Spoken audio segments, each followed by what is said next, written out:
नमस्कार साथियों, कुछ बात कर रहे हैं यूट्यूब चैनल पर एक बार फिर आपका बहुत बहुत स्वागत है। आत्महत्या करना कानूनी दृष्टि से आज अपराध माना जाता है, किंतु यही बात महाभारत के अनुशासन पर्व में आज से हजारों और लाखों साल पहले जब महाभारत की रचना हुई होगी तब भी लिखा गया है। और वो श्लोक है, कामात क्रोधात भयात वापी यदि चेत संजेत तनु सो अनंतम नरकम याति आत्महंतृत्य कारणात्। यानी कि यदि कोई काम, क्रोध अथवा भय के कारण शरीर का परित्याग करता है तो वह आत्महत्या करने के कारण नरक में जाता है। यानी कि अपराध, आत्महत्या करना पाप है, नरक में जाता है वो। ये बात आज से हजारों वर्ष पहले, लाखों वर्ष पहले महाभारत ग्रंथ में लिख दी गई थी।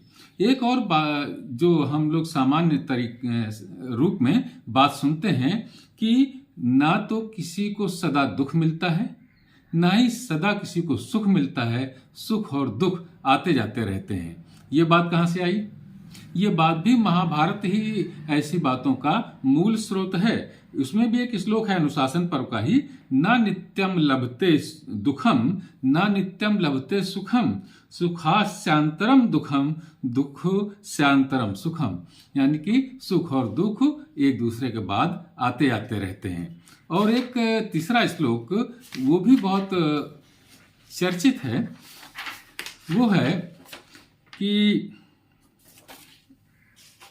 जो कार्य आपको आज करना है वो अभी कर डालिए, जो कार्य कल करना है उसको आज ही कर डालिए, और जो कार्य आपको दोपहर के बाद करना है वो दोपहर के पहले कर डालिए। ये श्लोक भी महाभारत के अनुशासन पर्व में है। ये तीनों बातें जो मैंने आपको अभी बताई कि आत्महत्या करना पाप है, सुख के बाद दुख आता है, और आज का काम कल पर नहीं टालना चाहिए, ये बातें हम सामान्य रूप से खूब सुनते आए हैं। तो आप सोचेंगे मैं ये बातें आपको क्यों बता रहा हूँ? मैं सिर्फ ये बातें इसलिए बता रहा हूँ कि ये महाभारत ग्रंथ में मूल रूप से लिखी हुई हैं और वहीं से लेकर के दूसरे लोग हमें सुनाते हैं। हमें अपने जो महाभारत जैसे ग्रंथ हैं जो हम हिंदुओं को प्राप्त हैं, सनातन धर्मियों को प्राप्त हैं, भारतवर्ष के सभी लोगों को उपलब्ध हैं ये ग्रंथ, इन पर गर्व करना चाहिए।